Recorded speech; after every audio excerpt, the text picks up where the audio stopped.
नमस्कार दोस्तों, आज की इस वीडियो में मैं नोएमी हिंदी के पाठ्यक्रम में से नाटक और अन्य गतिविधियों के अंतर्गत जो तीसरा निबंध कुटच है, जिसे हजारी प्रसाद द्विवेदी जी ने लिखा है, उसी निबंध का एक शब्दावली लेके आई हूँ। जैसा कि पिछले वीडियो में मैंने कहा था कि किसी भी साहित्य को पूर्ण रूप से समझने के लिए या किसी भी साहित्य का पूर्ण रूप से रस लेने के लिए उस साहित्य के शब्दावली को भी जानना अति आवश्यक है। अतः उसी महत्ता को समझते हुए चलिए शुरू करते हैं आज की शब्दावली।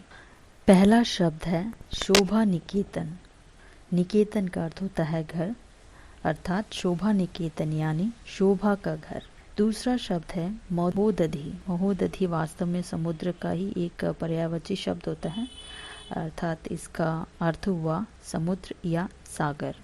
तीसरा है रत्नाकर। इसका अर्थ हुआ जहाँ रत्न का भंडार हो उसे रत्नाकर कहते हैं।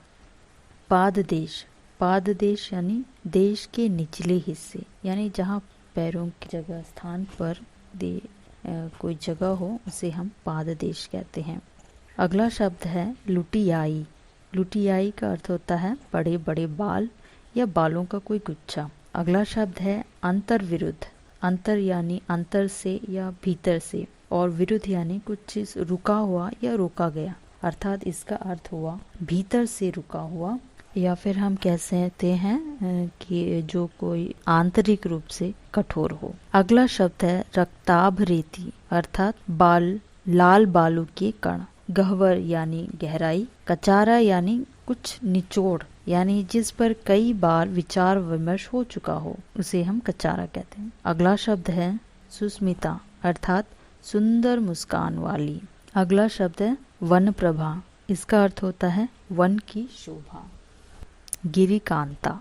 गिरिकांता का अर्थ हुआ पर्वत की पत्नी।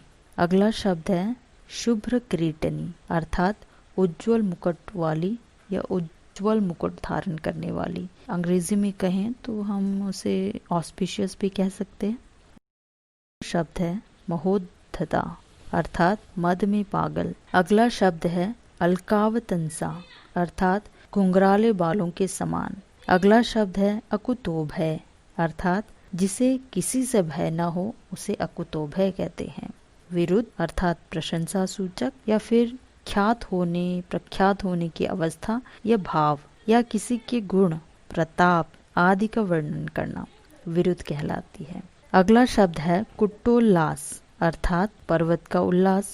स्नात नहाया हुआ या सराबोर होना। अगला शब्द है कुसुम स्तबकों, अर्थात फूलों का गुच्छा। अगला शब्द हम लेते हैं, यह बहुत ही रोचक है, शापे नास्तंग मित महिमा। वास्तव में यह कालिदास के मेघदूत से एक प्रसंग से लिया गया है।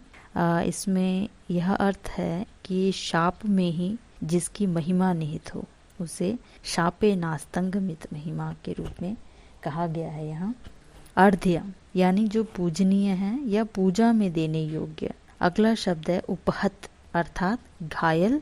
अनत्युत। अनत्युत यानी जो बहुत ऊंचा ना हो। फिर शब्द आता है नीलोत्पल। नीलोत्पल का अर्थ है नीलकमल। गिरिकांतार अर्थात पर्वत का दुर्गम पथ। दुरंत अर्थात कठिन या प्रबल होना। दलित द्राक्षा अर्थात कुचला हुआ अंगूर। शांति पर्व यह महाभारत की लड़ाई से जुड़ा हुआ एक भाग है, या यूं हम कह सकते हैं लड़ाई महाभारत की लड़ाई के उपरांत का वह अंश जिसमें पितामह भीष्म का उपदेश संकलित है, उसे हम शांति पर्व के नाम से जानते हैं। अगला शब्द है बड़भागी, यानी बड़े भाग्य वाला। फिर आता है चारु स्मित, अर्थात सुंदर मुस्कान। जिसकी सुंदर मुस्कान होती है उसे हम चारु स्मित कहते हैं। मनस्वी अर्थात बुद्धिमान होना। सिल्वा लेवी यह एक प्रसिद्ध भाषा वैज्ञानिक का नाम है। और एक और शब्द मैं यहाँ जोड़ना चाहूँगी, बकुल करके एक और आता है इस निबंध के अंतर्गत।